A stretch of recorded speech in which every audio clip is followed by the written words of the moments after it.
Why did my coworker report me to HR for stealing after I stopped buying everyone coffee? For 2 years, I bought coffee for my entire department every Monday morning. 7 people, specialized orders, usually cost me around $65. Started when I got promoted and wanted to celebrate. Somehow, it became expected. Last month, my wife Emma had surgery. Between medical bills and her being out of work for recovery, money got tight, real tight. I was bringing lunch from home, canceling subscriptions, the whole deal. That first Monday, I didn't bring coffee, and my coworker Dana stood by my desk at 9:15 sharp, running late with the coffee. Not getting it today, I said, trying to focus on my quarterly report. Her face went from confused to offended in seconds. Is everything okay? Yeah, just can't do the coffee runs anymore. She walked away without another word. By lunch, the entire department was acting strange. People who usually chatted with me were silent. Tuesday morning, I found a coffee fund jar on my desk with a passive-aggressive note. Since times are tough, we'll all chip in. The jar had $2 in it for 7 people's coffee. I pushed it to the side and kept working. Dana walked by every few minutes, glancing at the jar like she was checking if I'd added money. By Wednesday, she put labels on the jar showing everyone's usual order. Just so you know what to get when you go, she explained. I'm not going.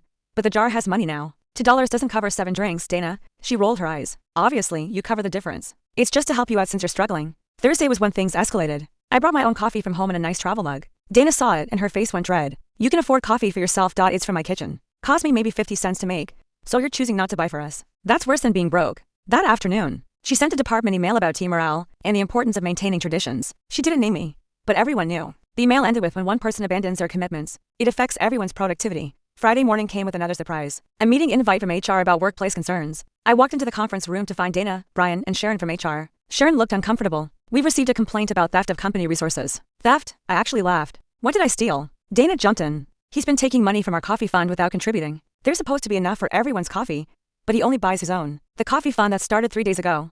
The one with $2 in it. Sharon looked confused, shuffling through her notes. I was told there was an established fund that you managed. No. I bought coffee with my own money for 2 years. I stopped last week. Dana created this fund on Tuesday. Brian shifted in his seat. Well, you did establish the expectation. So I'm being reported to HR for not buying people coffee anymore. Sharon turned to Dana.